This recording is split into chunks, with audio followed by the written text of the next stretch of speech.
मित्रों नमस्कार, हमारा नाम है हर्ष तिवारी और आध्यात्म जगत के चैनल रामायण बाय हर्ष तिवारी में हम आप सभी का बहुत बहुत स्वागत करते हैं।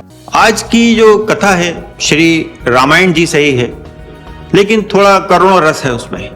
ये बात उस समय की है कि जब भगवान श्री राम की सेना और रावण की सेना में भयानक युद्ध चल रहा है। लेकिन जिस समय की हम ये कथा सुनाने वाले हैं आपको, ये उस समय की है जब भगवान श्री राम की जो सेना है वो रावण की सेना की बहुत ज्यादा दुर्गति कर देती है। रावण भी भयभीत हो जाता है और ऐसी स्थिति में रावण मेघनाद को भेजता है। जब मेघनाद रावण की आज्ञा लेकर युद्ध में आता है तो वो इस तरीके से आता है कि वो किसी को दिखाई नहीं देता है। मेघनाद के पास एक विशेष सिद्धि है कि वो अदृश्य रूप में युद्ध करता है।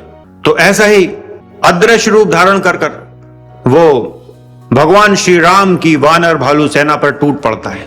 अब आकाश मार्ग से बहुत बड़ी मात्रा में बाण आ रहे हैं, अस्त्र शस्त्र आ रहे हैं, लेकिन उनको चलाने वाला कौन है दिखाई नहीं देता है। बहुत बड़ी मात्रा में मेघनाद क्षति कर रहा है भगवान श्री राम की सेना की। मेघनाद जो है बड़ा हाहाकार मचा देता है। अब जब बहुत ज्यादा क्षति हो जाती है भगवान श्री राम की सेना की, लहूलुहान हो जाते हैं, दोनों भाई भी चोटिल होते हैं। तब फिर भगवान श्री राम सोचते हैं कि अब मेघनाद का लगता अंत करना होगा।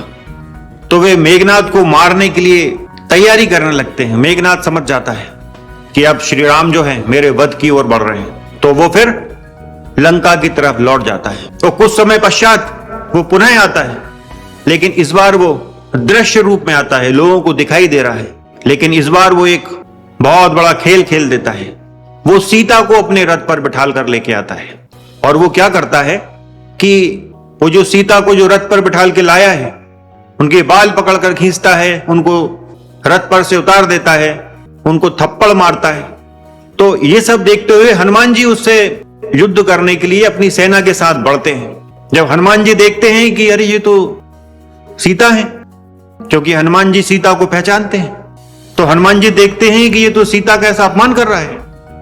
तो वो बहुत जोर से डांटते हैं मेघनाद को कि तू इतने ब्रह्मर्षियों के कुल में उत्पन्न हुआ, कैसी खोटी बुद्धि है तेरी कि एक स्त्री को तू इस प्रकार से प्रताड़ित कर रहा है।